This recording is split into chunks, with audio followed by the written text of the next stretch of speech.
Le ministère de l'Enseignement supérieur et la Cameroun Postal Services, désormais liés par une convention qui encadre la collaboration entre les deux administrations. Les 10 documents ont été signés et paraphés le 23 août 2023. C'était sur le campus de l'École nationale supérieure polytechnique entre le ministre de l'Enseignement supérieur et le directeur général de la Campost.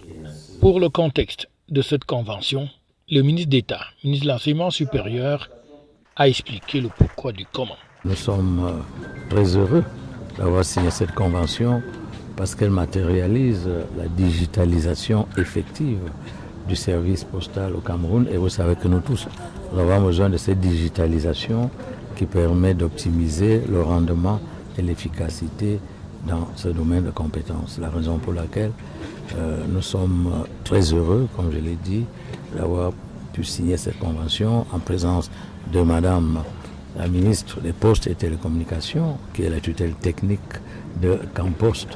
Et c'est avec un plaisir soutenu que les services compétents du ministère de l'Enseignement supérieur vont travailler quotidiennement avec la Campost pour fluidifier tous les contenus innovants, surtout numériques, relatifs à cette signature de convention. Nous sommes là dans la phase de la gestion axée sur les résultats, car d'aucuns croient que la poste est demeurée analogique, alors qu'elle est de plus en plus numérique et digitale.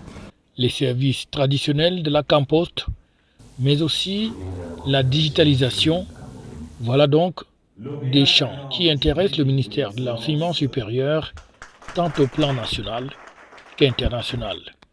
La Campost, qui est déjà habituée à collaborer avec les administrations, voulait donc, à travers cette convention, essayer de formaliser les choses sur le plan juridique. On est très ravis de signer cette convention qui lie désormais le ministère de l'Enseignement supérieur à Campost. En fait, on a toujours eu à travailler avec les administrations publiques, mais la signature de cette convention venait donc à encadrer juridiquement nos relations avec cette administration pour mieux apporter de solutions à leurs préoccupations en matière de courrier, colis, aussi bien en national qu'à l'international. Que ce soit la collecte, la distribution ou encore tout autre service, le ministère de l'Enseignement supérieur doit attendre satisfaction de la part de cette entreprise d'État qui œuvre dans le domaine de la messagerie, mais aussi de l'ouverture des comptes postaux et qui aujourd'hui est définitivement engagée sur le chemin de la digitalisation et de la dématérialisation.